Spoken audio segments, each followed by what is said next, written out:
My name is Adeline, and at 42, I find myself living a life far removed from the carefree dreams of my youth. My days are a relentless cycle, split between my clerical job and the dwindling family liquor store, a once thriving establishment now teetering on the edge of ruin. The store, nestled in a cozy corner of our neighborhood, had been the pride of our family for decades. It was a time when our name was synonymous with quality spirits, and our monopoly in the area was unchallenged. But as years passed, strict regulations strangled the nightlife, and our primary clientele, hotel banquet halls, pubs, and restaurants, dwindled to a mere trickle. In the midst of this decline stood my father, Harold, a man stubbornly clinging to the past. His management style, if one could call it that, was a recipe for disaster. Debts mounted, yet he persisted with his outdated methods, blind to the changing world around him. 2 years ago, in a desperate bid to salvage what was left of our legacy, I moved back into my childhood home. The liquor store, struggling to stay afloat, became my evening haunt after office hours. Each day as I stepped through its doors, the familiar jingle of the bell was a stark reminder of the burden I shouldered. "Dad, are you drinking again?" I'd often find him behind the counter, a bottle in hand, his laughter a stark contrast to the store's empty aisles. "Ha, these bottles aren't selling anyway." "Might as well enjoy them," he'd slur, the smell of alcohol heavy in the air. I'd sigh, a mix of frustration and resignation, as I set about cleaning the cluttered store and delving into the books. Our finances were a labyrinth of debts and overdue bills, a testament to years of neglect. Dinner was always a solitary affair, long past 9 p.m., after the day's tasks were done. My parents, lost in their own world, would be asleep, leaving the kitchen and the responsibility of meals to me. Every night, I'd prepare a simple meal, usually instant ramen, and then start prepping for the next morning's breakfast. My mom preferred bread, while Dad was a rice person. It was a small detail, but in our household, even the smallest preferences were my responsibility.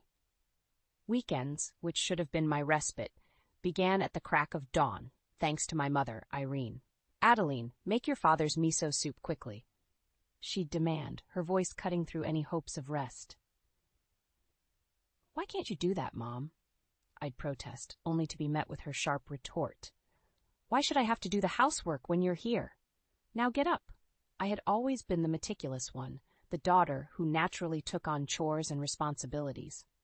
It started in high school, and by the time I graduated, I was the family's backbone. Tired of this endless cycle, I had taken up the office job right after school, hoping to escape. But escape, it seemed, was a luxury I couldn't afford. The liquor store's debts, a staggering $3 million, loomed over us like a dark cloud.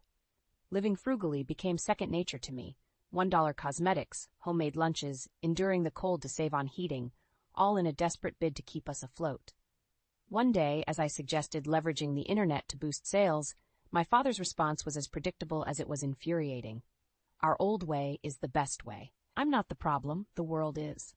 His words echoed in my head as I juggled household chores with my attempts to rejuvenate the business. There was never enough time, always a step behind, always just out of reach of a solution. But I was determined. Against my father's resistance, I started online classes, selling rare alcohol from our store. This innovative approach was a hit, especially with restrictions limiting people's movements. Slowly, the business picked up. It was a glimmer of hope in an otherwise dark tunnel. But as our store's name gained online visibility, so too did my workload increase. Free time became a distant memory, yet I pushed on, believing it was all for the greater good. That belief, however, was about to be shattered. The rhythm of my life was an unending dance of duty and disappointment. Each day, I awoke to a world where my efforts seemed invisible to those who mattered most. My family's store, once a symbol of pride, had become a chain around my neck, dragging me down into an abyss of resentment and exhaustion. One particularly grueling evening, I found myself sifting through piles of overdue invoices, the numbers blurring before my eyes. The store was silent, save for the occasional clink of a bottle as my father, Harold, indulged in his habitual drinking. "Dad, we can't keep going like this. We're sinking," I said, my voice a mix of despair and frustration. He simply chuckled, his words slurred. "Ah, Adeline, always so serious. Relax, have a drink. It'll all work out." His nonchalance was like a slap in the face. How could he be so blind? The weight of our debts was crushing, and yet there he sat, drowning his sorrows in the very product that was supposed to be our salvation. The following morning, as I prepared breakfast, my mother, Irene, sauntered into the kitchen. "Make sure you clean the house today. Clara and her husband might visit," she ordered, as if it were the most natural thing in the world. Clara, my younger sister, was the polar opposite of me. Free-spirited, carefree, she had floated through life on a cloud of whims and desires, always landing softly on the cushion of our parents' support. Even after marrying a man as aimless as herself, she continued to lean on our parents financially. As I scrubbed and cleaned, the bitter thoughts churned in my mind. Why was I the one to bear all this? Why did Clara get to live a life of leisure while I toiled away? Later that day, as Clara breezed into the store, her laughter echoed mockingly off the walls. "Oh, Adeline, still stuck in this old place? You really should get out more," she chided, her words tinged with a carelessness that stung. I bit back a sharp retort, focusing instead on the task at hand. The store, now a little busier thanks to my online efforts, demanded my full attention. But Clara's words lingered, a painful reminder of the life I could have had. That night, as I lay in bed, the exhaustion of my double life weighed heavily on me. My parents' indifference, Clara's thoughtlessness, the endless cycle of work, it was all becoming too much. A voice inside me whispered of change, of breaking free, but fear and duty held me back. The next day brought no respite. As I balanced the accounts, my mother's voice cut through the quiet. "Adeline, when are you going to settle down? You're not getting any younger, you know." I looked up, stunned. Was this really what she worried about? Not our failing business, not the crushing debt, but my marital status? "Maybe when our store isn't on the brink of collapse," I replied curtly, turning back to my work. Her scoff was the only response I received.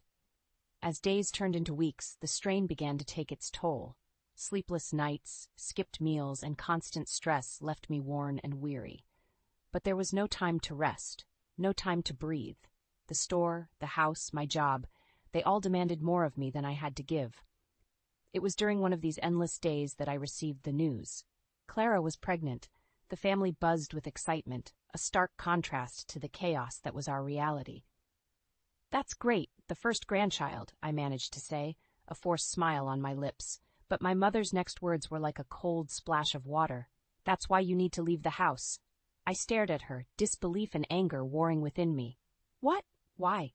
"You need to make room for Clara and her family," my father added, his tone dismissive. I was speechless. After everything I had done, sacrificed, endured, this was how they repaid me? A cold, unceremonious dismissal? The injustice of it burned my chest, a fire that threatened to consume me. But in that moment, something shifted within me. A resolve, steel and unwavering, took root. I would leave, but on my terms, and they would soon realize the true cost of their ingratitude. The decision to leave my childhood home, the epicenter of my lifelong sacrifices, didn't come easy. Yet, as I packed my belongings, each item I tucked away felt like a shard of the heavy chain I was shedding. The house, once a sanctuary of family memories, had morphed into a prison of ungrateful demands and unreciprocated toil. In the midst of my packing, my father Harold stumbled in, reeking of liquor. "What's this? Planning a little trip?" he sneered, his voice dripping with derision. I straightened up, meeting his bleary eyes with a calm I didn't feel. "I'm moving out," I stated, the words tasting like freedom. His reaction was a bitter laugh. "Moving out? And who's going to run the store? Cook and clean? You think you're irreplaceable?" His words, meant to wound, only strengthened my resolve. "You'll have to figure that out, won't you?" I replied, turning back to my packing. The following days were a whirlwind of activity. Amidst the chaos of moving and handling my office work, I still found myself drawn back to the liquor store, the pull of responsibility too ingrained to ignore. One evening, as I was tidying up the store for what felt like the last time, Clara breezed in, her carefree demeanor unchanged. "So you're really leaving us, huh?" she asked, her voice light, almost mocking. I paused, a myriad of emotions swirling within me. "Yes, Clara, I am. Someone else can shoulder the burdens now." Her laughter was a cold echo in the empty store. "Oh, Adeline, always the martyr. Don't worry, I'm sure we'll manage without you." Her words, meant to belittle, only fueled the fire in my heart.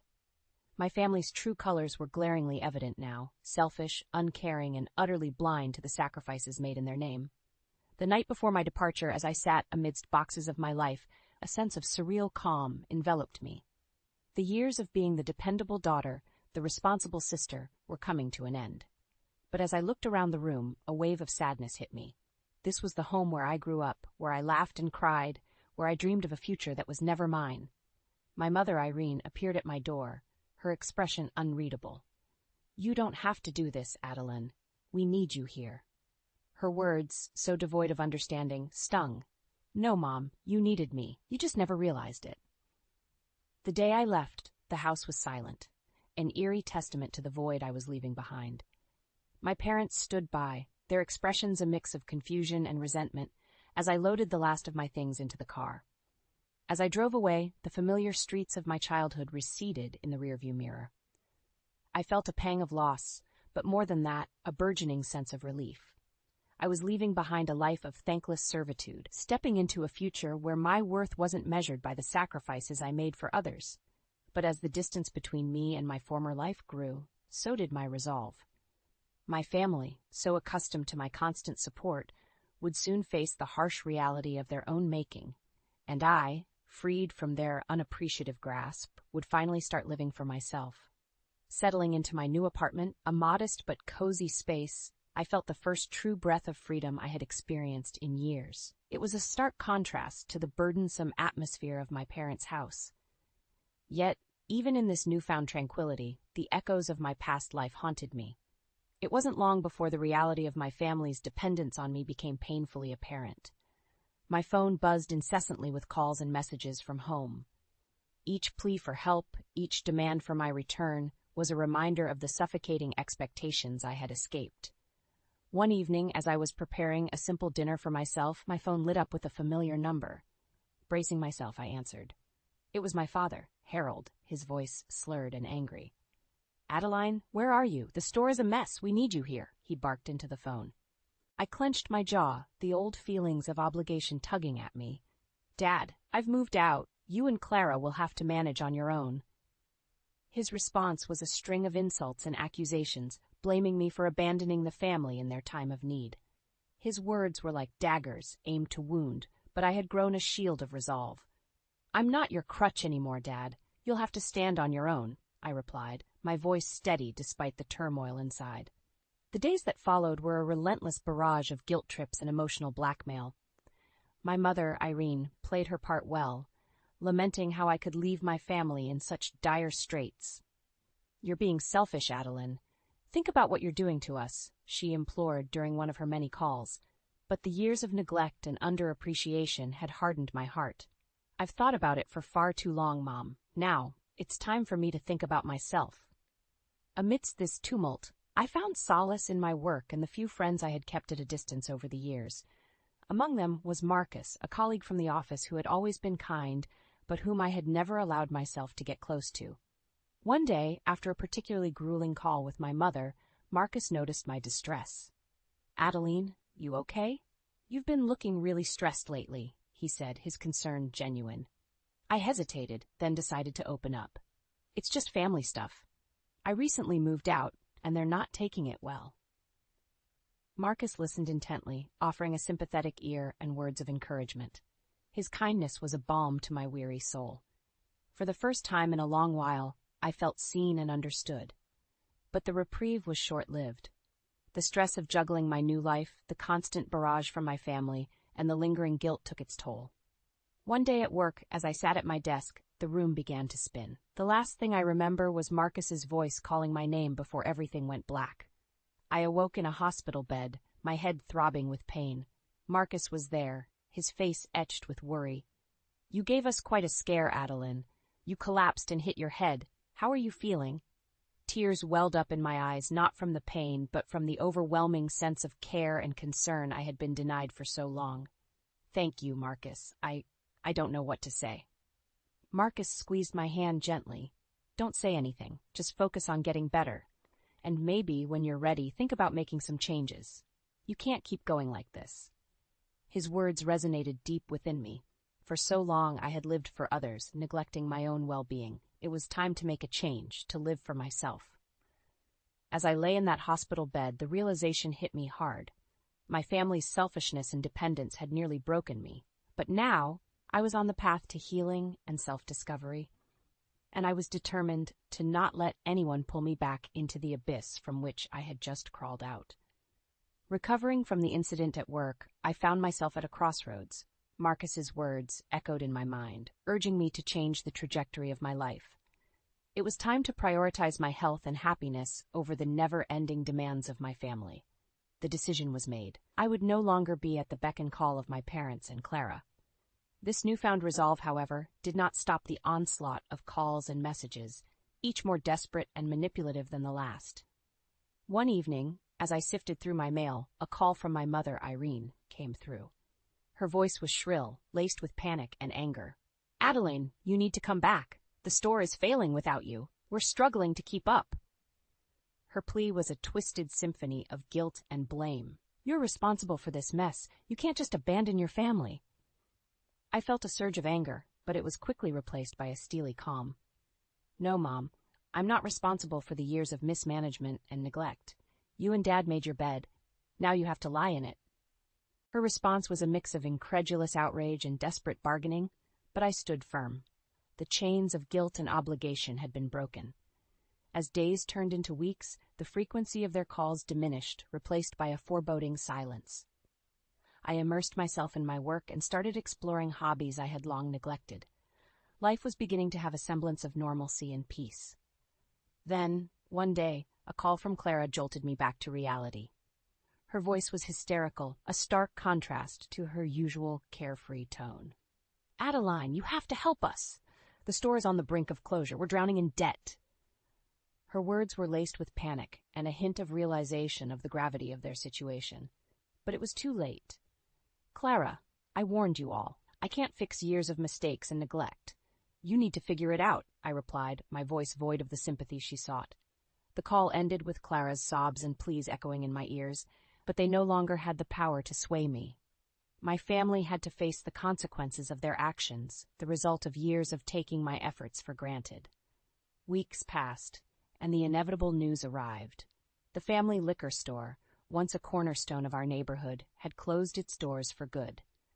The failure of the business was a harsh blow to my parents and Clara, a bitter taste of reality they had long avoided. I heard through mutual acquaintances about the chaos that ensued.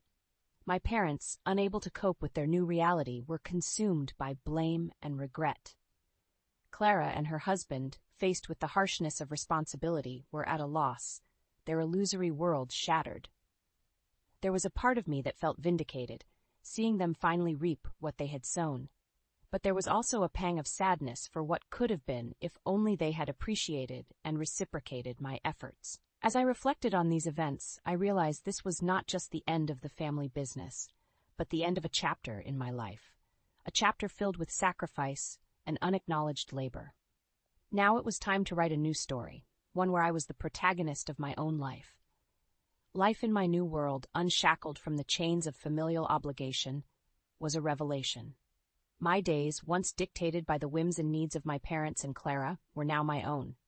I relished the freedom, the ability to make decisions for myself without the cloud of guilt and manipulation that had hovered over me for so long.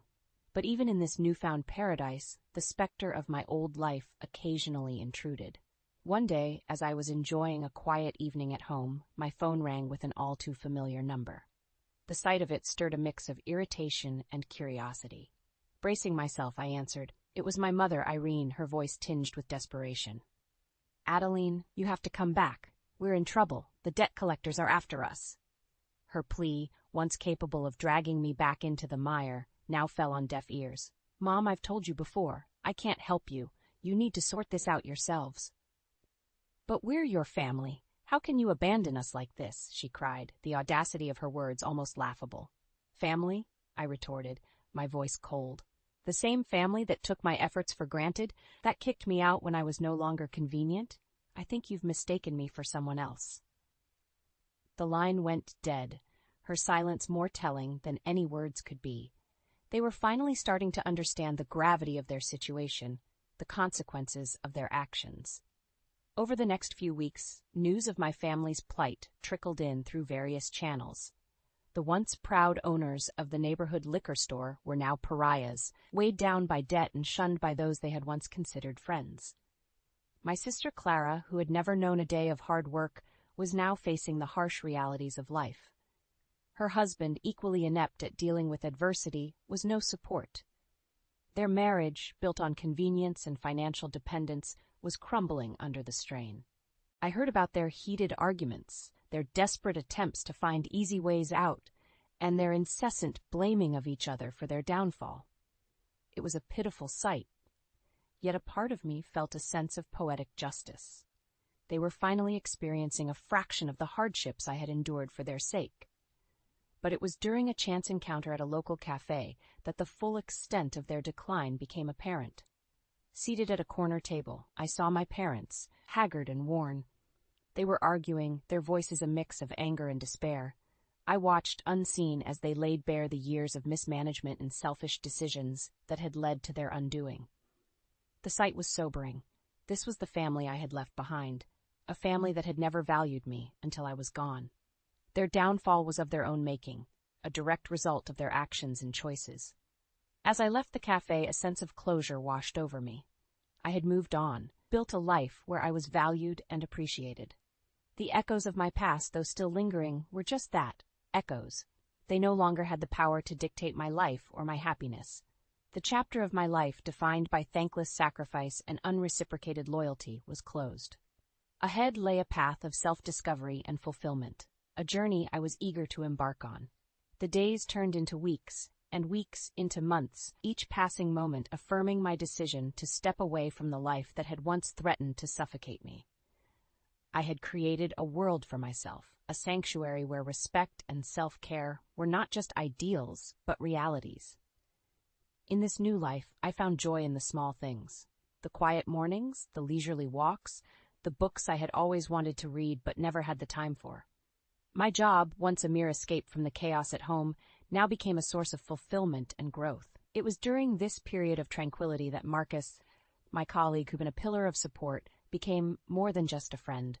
Our shared experiences at work and his unwavering kindness during my tumultuous times blossomed into a deep, meaningful relationship. One crisp autumn evening, as we walked through the park, Marcus stopped, his eyes locking with mine. "Adeline, you've changed so much since we first met. You're stronger, happier. I'm glad I've been a part of this journey with you." His words, simple yet profound, filled my heart. "Marcus, you've been my rock. I don't think I could have made it through without you." As we stood there, amidst the falling leaves, a profound sense of contentment enveloped me. I had come so far from the woman who lived only to serve the whims of her ungrateful family. However, the echoes of my past were not completely silenced. News about my family still reached me, each update a grim reminder of their continuous downward spiral. The once thriving liquor store was now a forgotten relic, its doors permanently shut. My parents, stripped of their pride and business, were a shadow of their former selves, embroiled in a never-ending cycle of blame and regret. Clara and her husband, having lost their financial safety net, were adrift in a sea of their own making. Their frivolous lifestyle, once sustained by my efforts, was now a distant memory. It was during one of my visits to the local market that I overheard a conversation about them. "Have you heard about the family that used to run the liquor store? It's a sad story. They lost everything, even their home," a woman said to her companion, shaking her head. "Yes, I heard. They say the daughter who used to do everything for them left and everything fell apart," the other replied, a tone of sympathy in her voice. I walked past them, a sense of vindication mixed with a tinge of sadness. My family had reaped what they sowed, a harsh lesson in the value of gratitude and hard work. But their fate was no longer my burden. I had released myself from the chains of their expectations and neglect. My life was now my own, a canvas on which I was free to paint my future. As I looked forward to my life with Marcus, a sense of hope and excitement filled me. We had plans, dreams to chase, a future to build together. The scars of my past would always be a part of me, but they no longer defined me. In the end, the greatest revenge was not the downfall of those who had wronged me, but the life I had built in spite of them. A life of happiness, love, and fulfillment. A life truly worth living.